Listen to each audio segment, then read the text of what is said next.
Hey girl, let's talk crime. So this is 18-year-old Lauren Atsley. She was born in Boston, Massachusetts on April 1st, 1993, the only daughter to her parents, Malcolm and Mary. So she grew up in Wayland, Massachusetts, and she graduated in 2011. Lauren was described as someone who was very optimistic and friendly. She had plans on attending college in North Carolina and really just knew what she wanted in life.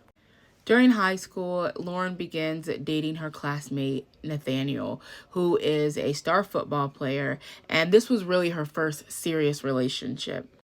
They had dated for about 3 years while in high school. However, she had confided in her friends that there was just a lot of drama. He was really possessive and things really went left every time that he would drink. And kind of her last straw was at her 18th birthday. They were supposed to have like a romantic dinner, but he does show up to the birthday party with a bunch of friends. He's drunk and it's just too much for her.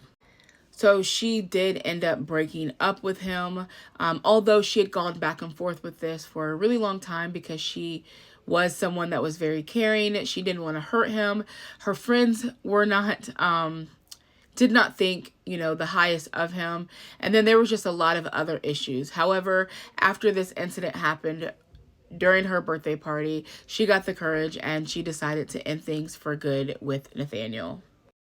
However, Nathaniel was just not taking it very well. Although he had gotten a scholarship to go play football at college, his friends stated that he stopped, hanging out. He was very withdrawn. His mother said that he was someone that would usually go out, work out all the time, and now he was just laying around the house, always on the couch. He was just really struggling with this breakup.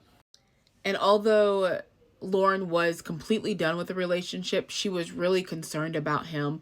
And so she had asked her friends, her mother, like, do you think that I should go speak with him? Do you think that it would help? It was just something that was really bothering her as she did care about him.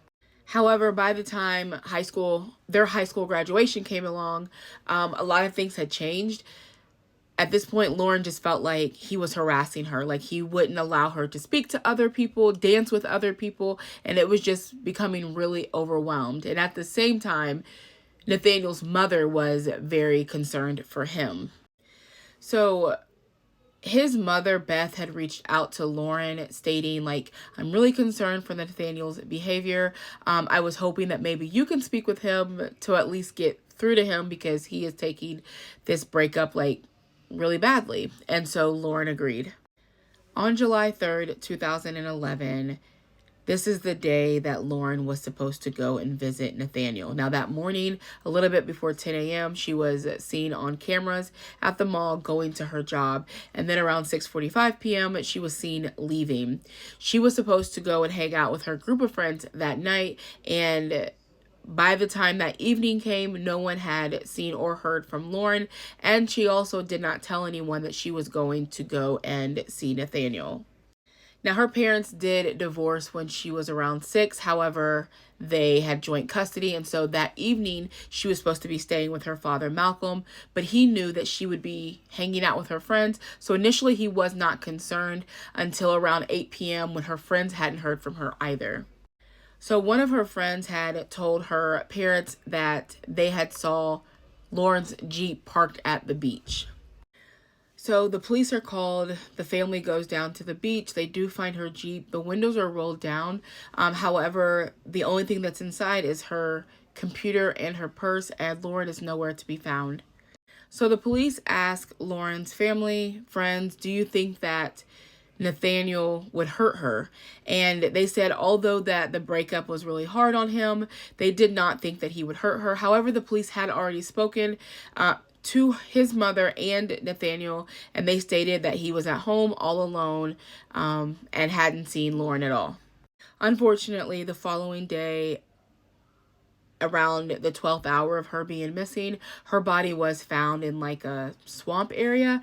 She had been strangled with a bungee cord and her throat had been slit. So the police went back to Nathaniel's home and spoke with him again after her body was discovered. And this time, both Nathaniel and his mother stated, well, she did stop by and visit Nathaniel last night while he was home alone. So Lauren's last text message was sent at 7:05 p.m. and it was sent to Nathaniel, and it simply said here. And so authorities do get a search warrant to go into their home. Once inside, they do go to the garage where they find a blood stain, and then they also find bungee cords, and then there was a black gym bag that was found with tennis shoes in it that had like mud on it, and then there was another pair of shoes that were bloody, that were in like the crawl space of his bedroom. That blood was tested, and it was identified as Lauren's blood. And then on July 5th, Nathaniel was arrested and charged with the murder of Lauren. According to authorities, Nathaniel killed Lauren in his garage, and then he had taken her Jeep to the beach, dropped it off, walked back to his home, put her body into his car, where then he taken her body to where it was found in like the swamp area. And then once he came back home, he cleaned up all evidence of his crime.